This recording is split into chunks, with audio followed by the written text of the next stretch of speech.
สวัสดีครับผู้ฟังทุกท่านครับพบกับรายการรักสิ่งแวดล้อมทางสวทแพร่ FM 91 เมกะเฮิรตซ์ครับเช้าวันจันทร์ที่5มกราคม2569ครับเริ่มต้นปีใหม่ในการทำงานครับปีใหม่เข้ามาวันนี้วันที่5เริ่มการทำงานเป็นสัปดาห์แรกครับสำหรับปี2569ครับบางคนก็บอกทำงานมาตั้งแต่วันที่1แล้ว งานการต่างๆก็ถือว่าเป็นปกติเนาะภารกิจที่ต้องรับผิดชอบกันเนาะผู้จัดรายการก็นะวันที่มาสวัสดีปีใหม่ไปรอบหนึ่งละนะเริ่มต้นวันทำงานก็วันหยุดเหมือนกันเนาะนะครับวันหยุดนักขัตฤกษ์เนาะปีใหม่ขึ้นปีใหม่2569ครับนะบางคนบอกมีงานก็ดีแล้วเนาะมีงานทำมีเงินใช้จ่ายต่างๆจะได้บริหารชีวิตได้นะครับนะก็คิดเขาบอกอย่าคิดว่างานคือภาระนะผมอ่านข้อความก็ข้อท่าเนาะเขาเขียนเป็นนักบทความบอกเมื่อไหร่ก็ตามถ้าเราคิดว่างานที่เราทำเป็นภาระขึ้นมาเนี่ยมันก็จะเป็นภาพในเชิงลบเนาะเราจะมีอคติกับเรื่องงานเรามีอคติกับงานที่หน้าที่ต้องรับผิดชอบนะครับนะก็ทำให้บางทีมันก็เกิดความเสียหายโดยเฉพาะงานที่เป็นลักษณะขององค์กรเป็นบริษัทห้างร้านต่างๆนะทุกตำแหน่งทุกส่วนทุกแผนกก็ต้องมีความรับผิดชอบในตัวเองเนาะนะครับนะวันหยุดผมก็เชื่อว่ามีการหยุดได้ผมว่าไม่ต่างเท่าไหร่หรอกเนาะทุกวันนี้เนาะไม่ว่าจะเป็นระบบงานราชการเองรัฐวิสาหกิจบริษัทห้างร้านต่างๆนะดีไม่ดีนี่บริษัทห้างร้านได้หยุดเยอะกว่าดีกว่าที่ซ้ำไปนะงานราชการเองก็ใช่ว่าจะวันหยุดยาวๆใช่ว่าจะหยุดเนาะนะครับในหลายหน่วยงานต้องมาปฏิบัติหน้าที่เป็นกรณีพิเศษนะครับนะเพราะว่าเพื่อที่จะบริการให้กับประชาชนนะเจ้าที่อำเภอทะเบียนราษฎร์เนาะแล้วก็หนักๆเนี่ยน่าจะเป็นทางโรงพยาบาลกับทางตำรวจนะครับนะที่ต้องบริการกับประชาชนนะต้องมีการเข้าเวรเข้ากะกันนะเพราะว่าการเตรียมสถานการณ์เตรียมการรองรับสถานการณ์ฉุกเฉินต่างๆนะที่อาจจะเกิดขึ้นเห็นไหมโดยส่วนใหญ่เรามักจะมองภาพแค่อะไร8 โมงครึ่งถึง16.30นะแต่ว่างานที่คนอื่นเขาทำบางทีเขาทำกลางค่ำกลางคืนเนาะเดินเข้าเวรนะครับสิ่งเหล่านี้นะมันจะเป็นงานที่โดยทั่วไปมักมองไม่ค่อยเห็นเนาะนะครับนะก็ไล่ฟังเนาะเริ่มต้นปีใหม่นะทักทายคุณยายบวยเนาะสวัสดีปีใหม่เข้ามาครับนะแล้วก็คุณอุดรฤทธิชัยบอกแดดมาแล้วนะช่วงนี้วันนี้เมื่อเช้านี่หมอกลงเนาะลักษณะเมฆหมอกนะครับนะใครตากผ้าตากผ่อนวันนี้ก็กังวลเนาะแต่ว่าไม่เป็นไรไม่ต้องห่วงหรอกเนาะช่วงนี้แดดดีนะหน้าหนาวนี่นะก็เริ่มต้นปีใหม่ปี2569ครับกับการทำงานวันนี้พบกันเช่นเคยครับบทเพลงเพื่อชีวิตในช่วงเวลาของรายการรักสิ่งแวดล้อมท่านผู้ฟัง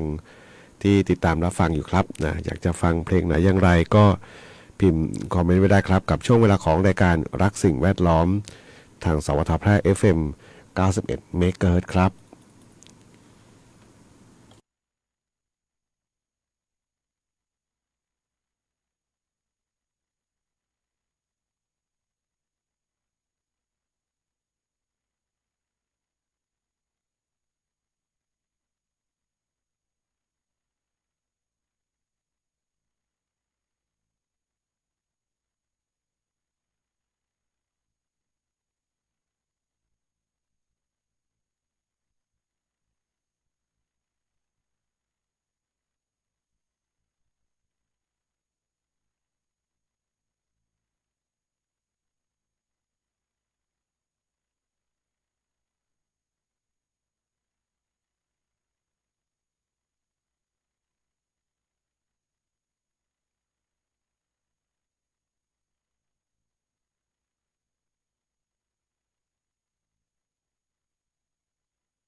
9 นาฬิกา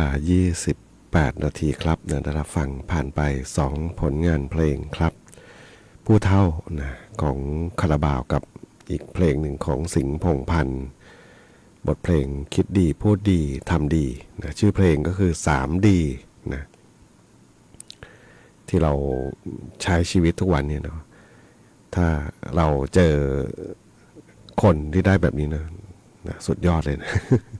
คิดดีพูดดีทำดีนะปกติเรามักจะเขาเรียกอะไรมันมักจะตรงข้ามกันเนาะพูดดีๆเนี่ยบางทีนะอีกด้านหนึ่งของการกระทำเนี่ยอาจจะอีกมุมเลยนะเท่าที่เห็นประสบพบเจอ นะมักจะประดิษฐ์คำขึ้นมาเพื่อให้ดูดีเนาะช่วงนี้มีแต่คนพูดดีเนาะดูแล้วเนาะเรื่องของ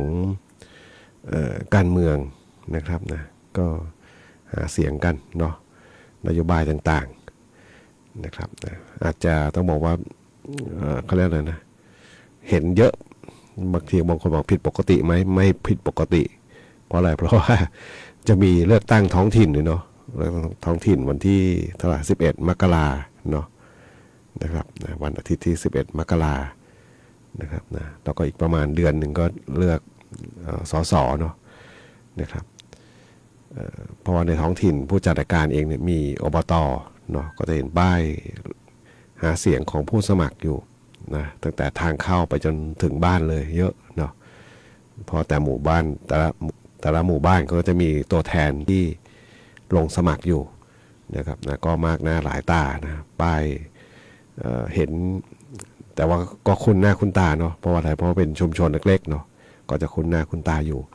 ส่วนเขาเรียกเวทีใหญ่ระดับชาติก็คือการเมืองสสนะที่จะมีการเลือกตั้งกันป้ายยังไม่ค่อยเยอะเนาะนะครับก็ยังมีก็จะเห็นแต่รถหาเสียงเนาะก็เริ่มนะเยี่ยวกันแล้วเนาะ วันหยุดที่ผ่านมาก็นะสักบ่ายนี่ก็เริ่มมาละลืมล่ำกันมาเนาะบางที่ก็ตั้งขบวนแห่กันไปเนาะมีเอกสารต่างๆนะแจกให้ประชาชนนะเชิญชวนออกไปเลือกเขานะเลือกคนที่เขาจะที่สมัครรับเลือกตั้งนี่แหละนะครับนะผมเลยนึกถึงคำพูดของพิธีกรรายการหนึ่งเนาะนะครับนะเขาบอกว่าเลือกตั้งบ่อยๆดีนะเลือกตั้งบ่อยๆดีนะมีการเลือกตั้งนะแต่เขาก็ไม่ได้ขยายความยังไงมันนึกขึ้นได้มันดีจริงเนาะดีจริงไงเพราะเราจำได้ ว่าพรรคเนี่ยหาเสียงว่ายังไงครั้งที่แล้วเนาะไม่ใช่ปีละครั้งที่ผ่านมาเนาะถ้าเลือกตั้งทีมันดีอย่างก็คือเราจะจำได้หมดเนาะว่าสิ่งที่เขาหาเสียงไว้ครั้งที่แล้วเป็นยังไงนะครับครั้งนี้หาเสียงยังไงเราทำอะไรได้บ้างไหมมันทบทวนได้ง่ายเนาะไม่เหมือนกับช่วงที่มีเหตุบ้านเมืองที่มันผิดปกติไปไม่ได้เลือกหลายปีทำให้เราลืม นี่แหละนะข้อดีเขาที่เขาบอกเลือกตั้งบ่อยๆดีหรือเปล่าเนาะเนาะเพราะว่าเราจำได้ว่านโยบายแต่ละพรรคเป็นอย่างไรบ้างจริงอยู่มันเปลี่ยนได้นโยบายเนาะเพราะว่าอะไรบางทีมันทันยุคทันสมัยเนาะก็ต้องปรับเปลี่ยนไปนะเพื่อที่จะให้ได้เลือกให้รับเลือกเข้าไปนะเป็นตัวแทนนะเข้าไปบริหารประเทศคือมันเวลาประชาสัมพันธ์ไม่ได้พูดเข้าไปบริหารคือฝ่ายรัฐบาลเนี่ย อีกฝ่ายมันก็เลยไม่ขยักเป็นหรือเปล่านะฝ่ายค้านเนี่ยเนาะนะครับสิ่งไหนดีๆก็นะเป็นพวกเดียวกันก็ได้เนาะสิ่งไม่ดีหรือดีมันไม่ดีแบบเหมือนเราก็ค่อยๆค้านไปเนาะนะครับนะก็ช่วงนี้ก็เรียกว่าคึกคักหน่อยเนาะทั้งท้องถิ่นเองทั้งระดับชาติที่เขาหาเสียงอยู่นะครับก็อย่าไปสับสนเนาะนะครับเบอร์นั้นเบอร์นี้ก็จะย้ำนะ เดี๋ยวเวลาเข้าคูหากาท้องถิ่นแล้วจะสับสนนะเอาทีละอะไรทีละเรื่องนะท้องถิ่นกับท้องถิ่นเนาะส่วนระดับชาติเขาก็แต่ระดับชาตินี่เขาเน้นเนาะก็จะเน้นเป็นเบอร์เป็นพรรคอะไรต่างก็ว่ากันไปเนาะนะครับนะก็ต้องจำให้ดีเนาะเดี๋ยวพอเข้าคูหาท้องถิ่นแล้วสับสน ก็ถือว่าเป็นความคึกคักช่วงเริ่มปีใหม่เลยนะครับนะข่าวสารบ้านเมืองก็ตั้งแต่หยุดยิงไปนะกัมพูชากับไทยนะตอนนี้เคลียร์ทุ่นระเบิดแต่ว่า ข่าวก็จะเป็นในเชิงของชายแดนบ้างนะแต่ว่าสิ่งที่มากลบปัญหาชายแดนตอนนี้ก็คือข่าวการเมืองระดับชาติของเรานี่แหละนะครับนะแล้วก็รวมไปถึงนะเหตุการณ์ของโลกนะอเมริกานะเห็นไหมบุกเข้าไปจับเขาเวเนซุเอลาเนาะอ่ะก็ว่ากันไปเนาะกฎกติกาโลก โอ้ดูข่าวสารบ้านเมืองทุกวันนี้ก็บางทีก็นะก็บางทีก็มันก็มีอะไรแปลกๆเกิดขึ้นนะครับนะไปฟังเพลงกันต่อครับกับช่วงเวลาของรายการรักสิ่งแวดล้อมทางสวทแพร่ FM 91เมกะเฮิรตซ์ครับ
9:47 นาทีครับนะครับงานเพลงลาของวงโซโซครับนะบทเพลงเพื่อชีวิตในช่วงเวลาของรายการรักสิ่งแวดล้อมทางสวทแพร่ FM 91เมกะเฮิรตซ์ครับนะเริ่มต้นการทำงานจัดแรกของปี 2569 ครับนะแล้วก็เสาร์หน้าเสาร์ที่จะถึงนี้เนาะเสาร์ที่10วันเด็กแห่งชาตินะครับกิจกรรมนี่มักจะจัดกันจะมีก็2วันเนาะวันที่9กับวันที่10นะวันที่9เนี่ยมักจะเป็นในส่วนของโรงเรียนนะจัดกิจกรรมวันเด็กนะวันเสาร์นี่ก็จะเป็นกิจกรรมของส่วนราชการนะครับนะก็เป็นกิจกรรมให้เด็กๆได้ไปร่วมสนุกเนาะเป็นอะไรนักล่ารางวัล วันเด็กแห่งชาตินะครับนะแล้วก็อีกสัปดาห์หนึ่งนะ16 มกราคมวันครูเนาะนะครับจะมีวันสำคัญอยู่นะที่ไล่เรียกกันไปนะครับนะส่วนเป็นเทศกาลนี่ก็จะมีมีตรุษจีนนะตรุษจีนเดือนอะไรเดือนกุมภาเนาะนะครับนะราวๆเดือนกุมภานะแล้วก็มีสงกรานต์นะครับนะนับรวมแล้วนี่ช่วงเริ่มต้นปีใหม่นะถ้าไปนับวันคริสต์มาส ก็ประมาณเกือบกี่เดือนเนี่ย3-4 เดือนเนาะนะที่มีกิจกรรมต่างๆนะและยังมีงานปลีกย่อยอื่นๆอีกนะครับอย่างเมืองแพร่ก็จะมีงานนมัสการพระธาตุช่อแฮนะครับนะงานไหว้พระธาตุช่อแฮเนาะนะครับแล้วก็ถือว่าเป็นกิจกรรมงานที่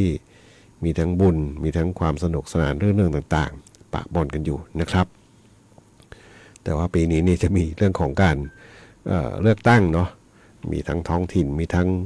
ระดับชาติอยู่นะก็อย่าลืมเนาะช่วงนี้เขาประชาสัมพันธ์กันมีทั้งเลือกท้องถิ่นแล้วก็เลือกผู้แทนสสเนาะนะครับนะมีกฎกติกาต่างๆก็อย่าลืมนะศึกษานะครับนะศึกษากันได้ดีเพราะว่าที่สำคัญที่สุดนะมันเอาไม่ใช่ง่าย มันต้องคือจะรู้จะเลือกใครผมว่าต้องหมายตาไว้แล้วเนาะแล้วก็นะ